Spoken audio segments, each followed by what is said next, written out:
देखिए, अभी हम बात करेंगे एक पेशेंट के बारे में जिसकी उम्र करीब 30 से 32 साल रही होगी। फीमेल पेशेंट थी, हमारे यहाँ की लोकल पेशेंट थी, थोड़े गरीब परिवार से भी थी, मिट्टी के बर्तन बनाने वाले जो होते हैं उस परिवार से। पेशेंट ने बताया कि हमारे दांत टूट गए हैं, इसका कुछ ट्रीटमेंट आप कर सकते हैं क्या। जब हमने उसको एग्जामाइन किया तो हमने चेक किया कि पेशेंट के दांत फ्रैक्चर हुए हैं। हमने उनसे पूछा कि आप कहीं गिर गए थे क्या, आपको लग गई है या एक्सीडेंट हुआ है। उसका कहना था कि ये डोमेस्टिक वायलेंस यानी कि घरेलू हिंसा की गई है, उससे दांत टूटे हैं। घर में पति दारू पी के आता है, मजदूरी करता है और आके मारता है, जिस वजह से मेरे दांत टूट गए। मैंने उसको बताया कि आपके दांतों में रूट कैनाल नहीं हो सकता है, दांत बहुत ज़्यादा टूट गए हैं, आपको निकलवाना पड़ेगा। फिर पेशेंट ने कहा कि डॉक्टर साहब अगर तीनों दांत निकल जाएंगे तो फिर लगवाना पड़ेगा, क्योंकि ये तो बहुत गंदे दिखेंगे। मैंने उससे कहा हाँ ये बात भी सही है, आपको लगवाना पड़ेगा, स्पेस वगैरह मेंटेन करना है तो दांत लगवाना पड़ेगा, और इसके साथ ही अगर सही दिखे उसके लिए भी हमें ट्रीटमेंट करना पड़ेगा। पेशेंट ने कहा कि मैं घर पे पूछ के बताऊंगी अपने हस्बैंड से। अकेली 2-4 दिन में ही वो अपने हस्बैंड को साथ में लेके आई। हमने जब उससे बात की तो पेशेंट को पूरा हमने ट्रीटमेंट समझाया और उसके बाद उसे बताया कि हम ये 3 दांत निकालेंगे और अगल बगल से 3 दांत और सपोर्ट लेके हम आपका 6 यूनिट का ब्रिज बना देंगे, जो आपका एक एवरेज बजट में पड़ेगा। अगर आपको आरपीडी लगवाना है तो निकालने लगाने वाले जो होते हैं वो लगा देंगे, और इसके बाद फिर इम्प्लांट होता है जो थोड़ा महंगा पड़ता है। पेशेंट इम्प्लांट अफोर्ड नहीं कर सकता था और आरपीडी वो लगवाना नहीं चाहती थी, तो एफटीडी में उसे कंफर्टेबल फील हो रहा था और हमने उसे पूरा ट्रीटमेंट समझाया।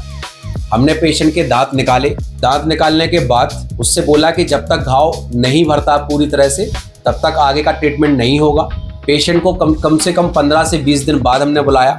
पेशेंट आया, उसके जो बगल के दांत थे 3 उनको हमने घिसा और फिर उसका इम्प्रेशन लिया।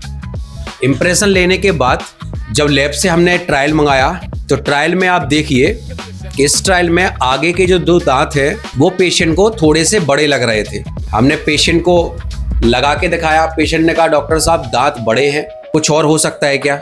जब हमने लैब पे बात की, मेरा अधिकतर काम बुंदेलखंड लैब झांसी से होता है और पुराने 10 साल से मैं उन्हीं से काम करवा रहा हूँ। बहुत अच्छे एक्सपीरियंस उनके पास टेक्नीशियन है। AI बेस्ड जो मशीनें आजकल एकदम लेटेस्ट आई हुई हैं उनके पास वो उपलब्ध हैं। उन्होंने कहा कि डॉक्टर साहब हमारे पास एक और विकल्प है, हम दूसरा फिर से ट्रायल भेजते हैं। उन्होंने फिर से ट्रायल भेजा। इस ट्रायल में 6 यूनिट की जगह 7 यूनिट थी, पर नीचे का जो मिड लाइन था दोनों का, अपर और लोअर जो का, वो थोड़ा सा शिफ्ट हो गया था।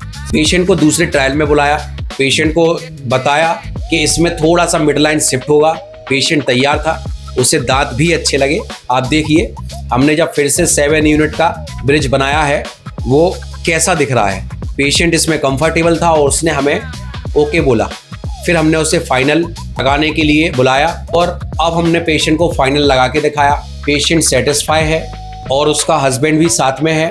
जानकारी इसलिए हम उनका चेहरा आपको नहीं दिखा सकते, लेकिन हमने पेशेंट से बात की है और उसके हस्बैंड को भी समझाया है कि आप जिसके लिए मेहनत कर रहे हैं, जिसके लिए कमा रहे हैं और मजदूरी कर रहे हैं, आप उन्हीं को कष्ट दे रहे हैं, उन्हीं को तकलीफ दे रहे हैं, तो ऐसा जीवन नहीं चलता है।